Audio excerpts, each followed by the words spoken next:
When you see a river, what do you hear? When you're at the beach, what are you listening to? If you take a hike into the wilderness, what sounds are you aware of? The next time you're outside in nature, close your eyes. Let's imagine that you're sitting by a river. What are you really listening to? We can hear the sound of water, perhaps a few birds or an occasional gust of wind, and it's very relaxing, but there's so much more to listen to. Try listening to the cadence of the water. Is there a rhythm or pattern of sound that's being heard? What notes can you decipher? Could you put a percussion beat to the rhythm? Listen to the rhythm and the cadence of the birds. What sounds are they making? Can these sounds be intermingled with the river? What notes are the birds singing? What sound is the wind making? How about the trees? When the wind blows through the branches, what do you really hear? Can you hear more than just the wind? Can you hear a melody within that sound? These are some of the little things in life that you can't put a price on, yet they get overlooked on a daily basis. Gaia gives us these gifts every day. The song is never repeated. What do you hear? A couple years ago, my daughter and I were at the beach.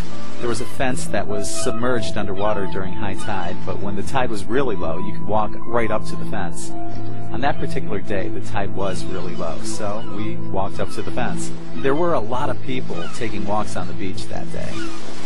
They'd get up to the fence and then turn around and walk the other way. My daughter and I stopped at the fence and knocked off a few barnacles off of it into a puddle of water below the fence. We watched a group of conch-like shells congregate over the barnacles. We looked even closer and found tiny little baby crabs, no bigger than the size of your fingernail on your pinky. It was amazing. There was so much beauty within that little fence, but no one really took the time to see it. To this day, my daughter and I still talk about it. I was at a conference, and the girl who I was dating at the time and I were looking at the aura of trees at night. It was so cool. We both saw a light blue aura over the trees in front of us. It was beautiful, and the memory holds a special place in my heart. Sometimes the simplest things in life bring you the most happiness. Someday we'll all be old.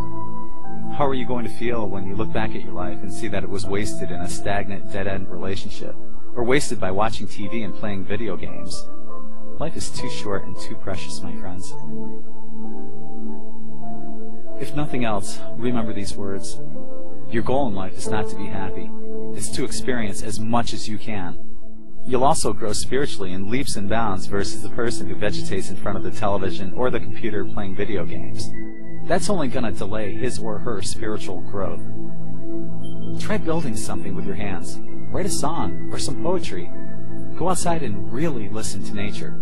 Live life. It's within these experiences that you'll find happiness. In Lakesh.